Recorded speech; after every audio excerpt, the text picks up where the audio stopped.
Hello students, so today we're going to go over a different topic. This week we're going to cover basically interpreting graphs and any kind. So we're going to have bar graphs, line graphs, histograms, like pie graphs. Oh, I don't remember the name, right? Circle graphs. These are going to help you to understand a little bit more about how to read a graph in general terms.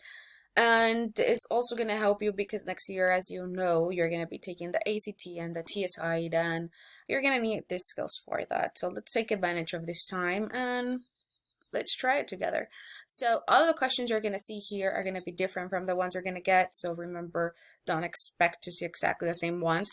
But what matters is not the answer, what I'm typing right now there. What matters is how I do it, right? That's what matters, that concept on how we do it.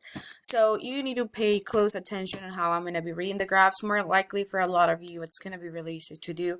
For some of you, you're going to have a little bit more of a hard time because it's the first time you do it or because you don't understand it and you're expected to see it exactly the same way. So please try your very best, and I'm gonna do like 8 questions right now, and then during the live meeting, if you join me, then you're gonna be able to see more examples on how to do it. Okay, so here we go. Now I'm gonna read the question first, and then we'll read it, and then we'll type the answer to see if we get it right. Okay. So some students at Allenville High School compare how much reading was assigned to them by various teachers, and they give you like the little graph. The question is, how many pages of reading did Mr. Kirk assign on Saturday? Okay, so you have two important information on that question. The first one, it's Mr. Kirk, which if you check on the graph, he's assigned with the color blue. So all the blue is represented for Mr. Kirk. I'm just going to put a K here. And the second key point here, it's Saturday. So I go to Saturday and I check on Mr. Kirk's line or color line, which is right here. The question is how many pages. So then I go to the number of pages, which it would be 90. So in this case, the number of pages I think it's 90. Now let's see if that's right. Oh, it was correct. You see, it was not that hard. Now let's try this one here. So I'm going to read the question one more time. An interior designer wrote down the prices of various items at several wholesale furniture dealers. And then they give you like the little graph. Now, the question is, how much more, so you are finding a difference, does a table cost at designer furnishing than a decorator express? They are comparing two different ones. The first one is this one, which is designer furnishing and decorator express. So let's go to those two. So first of all, this is decorator express and this is designer furniture. So those are the two we're looking at. We're not going to look at this at all. So let me cross it out. They just give you more information because they want to know if you're reading the question. So make sure that you do. Now, are they asking you for couches or for tables? That's the question again. How much more does a table cost? So if they're asking you for tables, then the other one, which is the couches, I do not need it at all. So I'm going to cross out this one here. And I'm also going to cross out this purple one because I do not need it. I do not need it. The one I'm looking at, it's like the light purple one or pink one, whatever color you see. So they're asking me how much more does it cost at designer furnishing than at Decor Express. So let's see how much it costs on each one. So on this one, it cost $100. So I'm going to write here 100. And on Decorator Express, it cost $80. Now find the difference. What's the difference between 100 and 80? Yes, $20. Let's see if that is correct. It was correct. Okay. Now let's do this one here. Let me read it. So a geography class recorded the length of each country's land boundaries. And then they give you a little graph. The question is, of the countries shown, which has the shortest land boundaries? Shortest. I'm going to highlight that word, So let's see. And this is a length. So the shortest one is going to be the one with less length. You agree? So I'm going to check in here. Look, Cuba has 30. Qatar has 60. And honestly, I don't even know how to pronounce this one, so I'm not going to even try. This one has 80. So this is 30, this one is 60, and this one is 80. So the one that has the shortest land boundaries would be Cuba with 30. I'm going to select Cuba. Let's see if we get it right. And we did. Perfect. Now let's do this one here. So I have done 3 questions. I'm going to do 5 more. A farmer in Seattle carefully recorded the rainfall in order to decide which crops to plant and when. And then they give you the little graph. Okay, now let's read the question. Which one is the wettest month on the graph? And they give you 2 different things. On the x-axis, you have the month, and on the y-axis, you have the rainfall in millimeters. Now let's see which one is the wettest month. So if you're looking for the wettest month, it's the one that rains the most. Do you agree? And if you read on your graph, the highest rainfall in millimeters we have, it's 100. So if it's 100, we check if we have any month that would get to 100, and we do, which is this point here. And that point is October. So I believe that's what the wettest month on the graph, right? We don't know if it's true all the time, but in the graph, according to this, it is. The next one would be March because it has a 90. So this one has a 90. This one has 100. Then April has 60. And September has 50. Now let's check if October is the right answer. And it is. Okay, let's do 4 more questions. So I'm going to read this one. A shipping company keeps track of the number of boxes in each shipment they send out. And then they give you a little graph. The question is, how many shipments are there in all? That is a tricky question. What makes it be tricky? Well, the word all. Because all means the total. That's what makes it be tricky. So that they're telling you to count all of the shipments together. All of them. So you have here the number of boxes and in here the number of shipments. They're not asking you how many boxes. They're asking you how many shipments you have.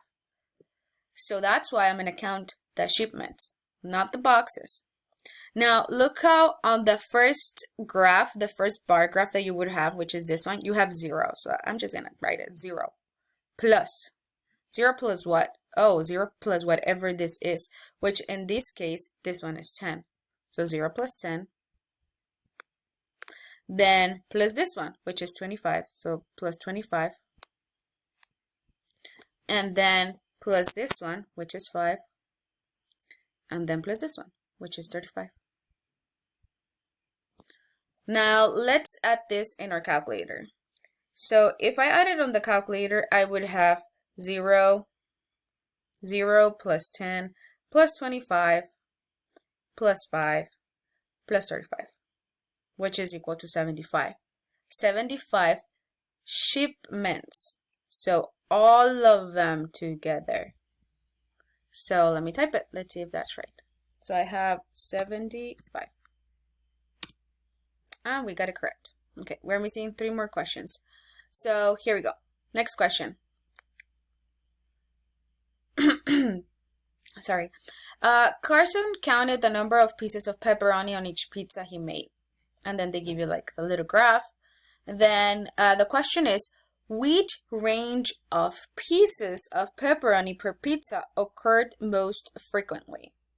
The words more frequently, they're talking about the ones that repeat the most, okay? Or the ones that has the most. That's what they're talking about. So if you look at the section where it says from 0 to 4 pieces of pepperoni, 0 to 4 is right here. How many pizzas do you have on that section? 10. So I'm going to write it here. 10. If I go to 5 to 9, that has 40. If I go to 10 to 14, which is this one, that's also 10.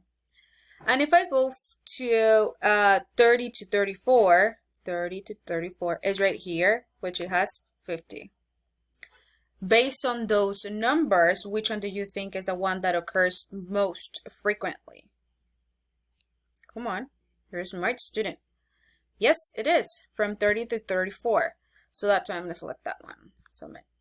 There you go, and we got it right. Okay, let's do this one. We're missing 2 more questions. Oh my God, look, Dr. Khan. Ooh. Okay, so here we go. Dr. Khan, a zoo director, researched ticket prices at other zoos around the country. And then they give you like the little graph. How much more does a child ticket cost at Cleveland Zoo than a boy zoo? I don't know if that's the right pronunciation, but there you go. So Cleveland and boys. So I'm going to check and compare the price on those 2 zoos, but only for the child ticket, because that's what the question is asking me to do. So child. So if I'm checking only at the child ticket, look how that child ticket, it's the yellow graph. That means I'm gonna ignore completely the blue graph, because the blue graph is talking about adult tickets, right? So I'm gonna check on the child ticket for the first zoo, which is Cleveland. So I go Cleveland. I'm going to check only on the yellow. So it's 7. I'm going to write here 7. And then on the next zoo, which is a boys zoo, I'm going to check only on the yellow because it's the child ticket.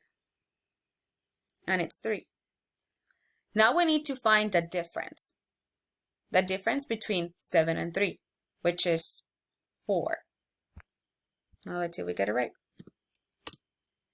And we did. Let's do one more question, okay? So here we go. The architecture student counted the number of bricks in each building in her neighborhood. And then they give you the little graph. Are there more buildings that have 80 to 99 bricks, or buildings that have 120 to 139 bricks? Good question. Now let's see. If we're comparing those 2 type of buildings, the one with 80 to 99 bricks, we need to go to that bar graph. So 80 to 99, it's right, oops, let me just get my pencil. It's right here. How many buildings are here on that section there? Do you even see a bar there? No. And the answer for that is 0. There are no buildings that have 80 to 99 bricks. So I'm going to write here 0. Now, what about the 120 to 139? How many buildings do we have here? Oh, let's see. It ends right here. So the number of buildings is 70. Now, well, if you look at those 2 numbers, which one has more? Well, the 70, right? Because that's a number and an actual quantity, and the other one is just 0. So there were no buildings from 80 to 99 bricks. So because of that, my answer would be 120 to 139. And here we go. If you do 8 questions correct, you're going to have a 60 as I did, right? Now, if you do 10, then that's going to give you like a 75. And from there, you can go more, right? So this is it for this specific skill. I'm going to explain more problems of this specific skill during the live meeting, so please join me. And if you cannot join me, please go ahead and check on the recording section on Google Classroom. You're going to see the lesson there, so you can have more examples on how to do it. And please make sure that you type on Google Classroom any questions that you have about this specific skill, so I can help you out with that. So I think that's pretty much it, guys. See you on the next video. Bye.